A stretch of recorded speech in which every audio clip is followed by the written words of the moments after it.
គម្រោងព្រែកជីកហ្វូណនតេជោចាប់ផ្ដើមជីកនៅពេលទឹកស្រកខាងមុខខាងចុងខែវិច្ឆិកាដើមខែធ្នូឆ្នាំ2025ខាងមុខអ្នកនាំពាក្យក្រសួងសាធារណការនិងដឹកជញ្ជូនឯកឧត្តមផនរឹមបានគូបញ្ជាក់ថាគម្រោងព្រែកជីកហ្វូណនតេជោមិនមានការប្រែប្រួលទេ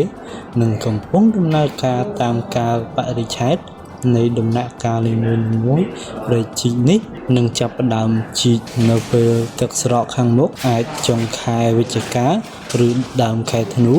ឆ្នាំ2025ខាងមុខតាមរយៈបណ្ដាញសង្គមការងារផ្លូវការនានាព្រឹកថ្ងៃទី22ខែតុលាឯកឧត្តមផនរឹមបានលើកឡើងថាបច្ចុប្បន្នគម្រោងព្រែកជីកហ្វូណនតេជោស្ថិតក្នុងដំណាក់កាលវាស់វែងនិងដោះស្រាយផលប៉ះពាល់ប្រជាពលរដ្ឋគម្រោងដ៏ធំសម្បើមនិងមានអត្ថន័យជាប្រវត្តិសាស្ត្រនេះ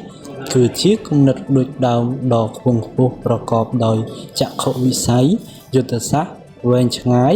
របស់សម្ដេចតេជោហ៊ុនសែនអតីតនាយករដ្ឋមន្ត្រីបច្ចុប្បន្នជាប្រធានព្រឹទ្ធសភាគម្រោងនេះបានបន្តយកចិត្តទុកដាក់និងអនុវត្តប្រកបដោយប្រសិទ្ធភាពនិងថាមពលដោយរាជរដ្ឋាភិបាលនីតិកាលទី7នៃរដ្ឋសភាក្រោមការដឹកនាំប្រកបដោយគតិបណ្ឌិតរបស់សម្ដេចធិបតីហ៊ុនម៉ាណែតនាយករដ្ឋមន្ត្រីដើម្បីបន្សល់ទុកជាប្រវត្តិសាស្ត្រសម្រាប់ជាប្រយោជន៍ដល់អ្នកជំនាន់ក្រោយយូរអង្វែងបន្តទៀត